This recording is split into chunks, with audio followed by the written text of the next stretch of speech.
RAK Airways started its domestic flight to Abu Dhabi today. According to airline officials, this is just the beginning of a more exciting future for travellers and the country's aviation industry.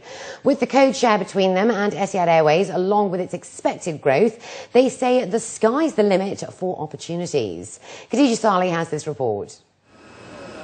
His Excellency Engineer Sheikh Salim Sultan Al-Qasimi, Chairman of the General Civil Aviation Authority and Vice Chairman of RAK Airways, officially launched the inaugural flight of RAK Airways to Abu Dhabi this morning and wrote history. The 7 a.m. flight carried 140 passengers on board, including dignitaries and members of the press. The flight received a warm welcome at the Abu Dhabi International Airport. If we look at the development and the future expansion of Abu Dhabi Airport and Etihad, they have a very ambitious plans to expand worldwide, and we want to be part of that.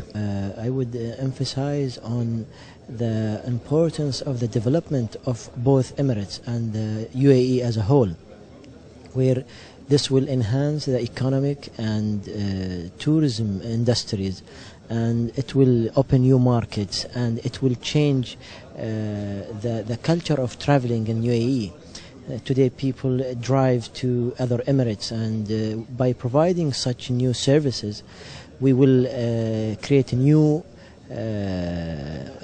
niche market in the Emirate, in the United Arab Emirates. Over 90 revenue passengers were on board the maiden flight. According to RAK Airways, they are already witnessing a demand and expect more during the coming Eid holidays. We've had some amazing demand for the route. So today we had passengers whose destination was Abu Dhabi, both international passengers coming in on our network and domestic from Ras Al Khaimah, people coming to do business here in Abu Dhabi. And we had a number of passengers travelling on with the co-chair arrangement, the co-chair agreement we have with Etihad, a number of passengers going to both Bangkok and Manila today. And I think that at the beginning it will be pretty much last-minute destinations, but interestingly throughout the end of October, beyond the Eid holiday, the forward bookings are looking very, very encouraging. A one-way trip by road from Ras Al Khaimah to Abu Dhabi could take between 2.5 to 3 hours or cost around 350 dirhams. A round-trip ticket with RAK Airways, on the other hand, costs 410 dirhams. Company officials say this is just one of the many values the domestic flight provides passengers. We are happy to be part of course, of this, to host the first flight from Ras Al Khaimah to Abu Dhabi.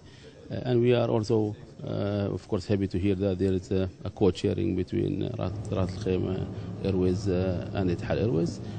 What this basically brings to Abu Dhabi, more basically passenger. It will also give the passengers more opportunities to connect also, and also either to fly domestically or basically to connect internationally. Well, passengers can expect new things from the airport because clearly it's about connectivity. Now, whereas before they were used to just flying with RAK Airways and on, because of the co-chair with Etihad now, it's RAK Airways and on to the world. So it's a real great important day for us, but more importantly for the people of Ras Al Khaimah. They now have a choice. And today there were passengers on board the flight. I think there were in the region of about 50 or so passengers, fare-paying passengers, who are now connecting on flights through Abu Dhabi onto the world. So that's got to be a good thing. Before noon, the maiden flight returned home to Ras Al Khaimah. At present, there are 4 weekly round-trip flights scheduled from Ras Al Khaimah to Abu Dhabi on Wednesdays, Thursdays, Saturdays, and Sundays. Properties such as Cove Rotana hope that this would translate to a further rise in the Emirates tourism sector. RAK Air is for us the prime partner out of Ras Al Khaimah, and now going international with their partnership with Etihad and partnership hopefully with other airlines. It's an ideal scenario for us to join them, to be partner for the next coming years, growing with them. Today everything is a little bit small, but I think with their ambition and with their drive in the management, they will grow very fast, and we want to grow with them. This is a proud moment for Ras Al Khaimah and RAK Airways, with the inaugural domestic flight a huge success. From today, this changes the way people travel in the country as the national carrier commits to flying high to new horizons. Khadija Salih, 7 National News.